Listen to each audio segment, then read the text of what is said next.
All the games in my Steam library had enough appeal to convince me to purchase them, but not all of them had enough engagement to keep me playing them for hours on end. Only a select few games in my library account for a majority of my playtime, and in this video, I want to explore the 3 common pillars of game design found in those games that kept me hooked for hours. These pillars are novelty, polish, and friends, or multiplayer. I want to do a deep dive on what these pillars mean, share some exceptional games that nail these design elements, and finally discuss how other game devs could create their own engaging games using these pillars. The first pillar is probably the one that is hardest to quantify or achieve as a video game developer, but it is of course novelty. These games offer an experience that their players have never experienced before. They are so creative that the first time you play them, you go, how did no one think of this before? And if you're a game developer, they are usually the games that inspire you the most. The most clear evidence of a game achieving this pillar is when tons of games try to copy them or build on top of the core concept, and there's no other way to describe them apart from using the original game's name. The most well-known example of this are roguelike games, which come from the game Rogue. Then after its well-deserved success, there was the rise of the Souls-like games after Dark Souls. And most recently, we have seen the rise of the Vampire Survivors-like games. Everybody understands what you mean by a Vampire Survivors-like game, even though technically Vampire Survivors didn't invent the genre of character that automatically attacks, but it was the first game where me and millions of other players came across this genre for the first time. Novelty comes in infinite shapes and forms, but is there any hope in trying to make a game that has novelty? Not just for the sake of being different, but offering a truly creative and fun experience. I don't have all the answers for how to be creative or how to generate novel game ideas on demand, but here are some daily practices that I use to help me come up with more game ideas. Note all of your ideas down and have an easy to access place for them, for example a note app on your phone. And anytime you come across an interesting game idea, capture it. It doesn't have to be in depth. The whole point is to capture that idea before you forget about it and you can expand on it later. I call these my 1-minute game ideas. Remember that no game is fully unique. Literally every single game you play depends and expands on ideas that came before them. So don't feel pressured to overdo it. Sometimes all you need is a simple twist on a tried and true idea. Poker with roguelike elements gives you Balatro. A PvP shooter, but weapons are plants that can be planted and reused, gives you Shotgun Farmers. A roguelike dungeon crawler, but you have to move to the rhythm, gives you Crypt of the Necrodancer. And finally, allow yourself to be inspired. Play new games, watch new shows, visit new places. All great game devs have a story about how they came up with the unique game idea that made them successful. They wouldn't be able to come up with those ideas if it wasn't for their unique experiences. So try to experience more. Here are 2 great videos to check out if you want to dive deeper into creativity in video game development. The next pillar of game design that engages players for longer periods of time is polish. You could technically polish any part of a video game, but that is exactly why I choose that word. For me, you first decide on a game idea, and then you decide on the set of tools, systems, artwork, sound effects, software, and servers that bring that game to life. And only after that, polish comes into play. Polish is when every component that makes up your game feels great to use, and every component interacts with one another in a harmonious way. So this means high quality art, high quality code, and design choices with the player in mind. Examples of highly polished games include Crypt of the Necrodancer and its amazing soundtrack that I still listen to this day, Telltale Games and their clean, cartoony art style that is somehow whimsical and serious at the same time. But not all polish has to be art related.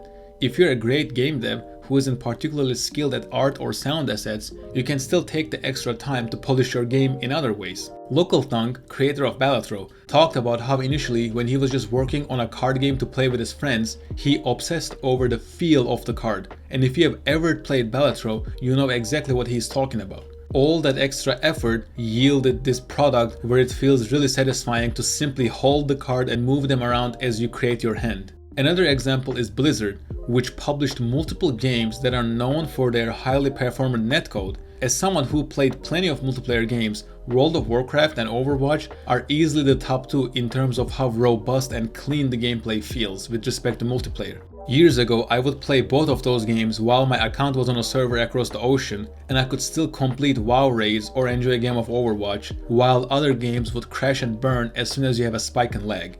It is amazing how robust and dependable the multiplayer experiences in those games are. And if you don't believe me, you can find plenty of forum discussions where people talk about how WoW could run in the German countryside, or how the snappy feeling of World of Warcraft ruined other MMORPGs for them. So how can you create a game with polish? The answer is 3 words: care about it. There's no point in talking about how much time to invest, because the reality is if you're just learning pixel art, it will probably take you 10 times longer to make a high quality sprite compared to a professional. And you can apply the same concept to sound effects, music, UI elements, server code, and all other gameplay elements. Which means if you're an indie developer trying to make a game, you shouldn't care about the timeline, but just focus on creating a great product. You should just accept the fact that creating a great game takes time, and that is okay. If you're in game development to make money fast, you're in the wrong place. Not only the odds are really stacked against you, I would argue the time constraint will hurt your game's polish, which will substantially reduce the chance of it succeeding. Almost all great games took years to complete, often with a team of highly skilled individuals, so you shouldn't expect to create the game of the year in 6 months, unless you do this one simple trick, which is to keep the scope extremely small. So many devs skip on the quality to manage a big scope, whilst they would probably be better off keeping their scope extremely small but going for quality.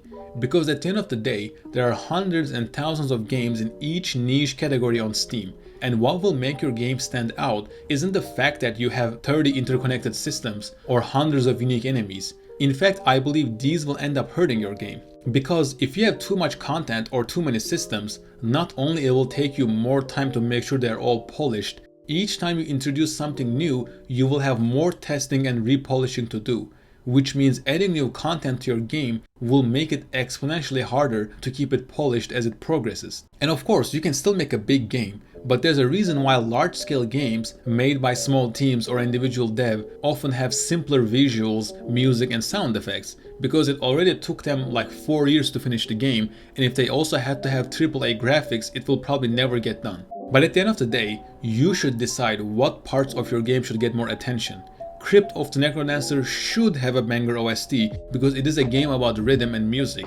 Moving the cards in Balatro should feel amazing because they are literally the only thing you interact with throughout the game. Simply, in a world full of half-done sloppy games, everybody thinks they need to come up with a novel idea for it to stand out, or create a bigger game with bigger maps and more enemies and more levels. But I would argue you could literally copy an existing game that is successful and make an even more successful product by just simply making it more polished and enjoyable to play. The final pillar I want to talk about today is perhaps the easiest to describe and most technically difficult to implement, and that is of course multiplayer. There are so many games that I would never play myself, but I still keep them downloaded and updated on my computer, just waiting for that message in the group chat to boot them up. The magical part that I want to focus on here is that if you can somehow get multiple people in your game and play and have a good time, that good time will almost have a multiplier simply through the power of friendship. I played probably 10,000 hours of League of Legends, and even though the hundreds of solo ranked games I played left a bitter taste in my mouth, all of my fondest memories are from Clash tournaments that I played with my friends on Discord. Another example from my life has been Risk of Rain 2. Great game, really enjoyed the amount of polish, and let's be honest, I'm a huge roguelike addict, but there's no way in hell I would have grinded all the achievements if I just playing myself. The game was just a common interest of me and my friend, and we just wanted to continue playing this game and have a great time together, so we decided to complete all of the achievements. It almost got to a point where Risk of Rain was the excuse and we just wanted to hop on Discord, chat and have a good time. And it was the backgammon board or the deck of cards in front of us that we used to pass the time with. Connecting this back to the scope point, I believe you need to do a lot more to keep a single person entertained for hours in your game. But if you have a simple, short but fun game loop that is multiplayer, you will have people sink literally hundreds of hours in your game simply because they can enjoy that with their friends.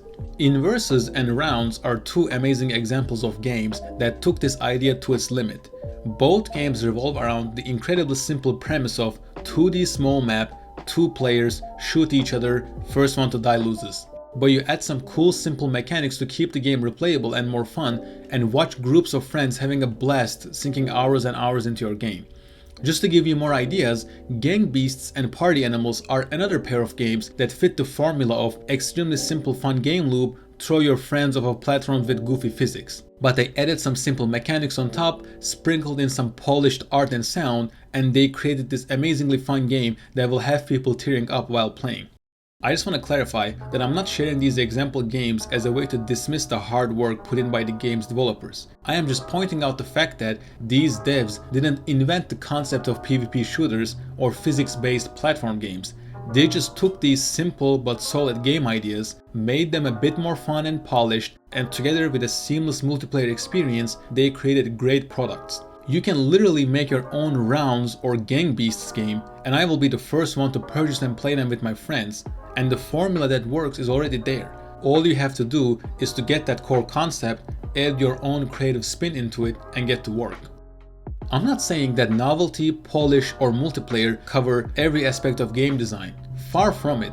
There are countless elements that contribute to a truly memorable game. These pillars are just some of the most prominent ones when it comes to my own gaming journey. But the point I want to make is, don't try to reinvent the wheel too much if you're struggling to make a video game. Take an idea that works from a game that you truly enjoy, increase its novelty by adding your own spin to it, but keep the scope small.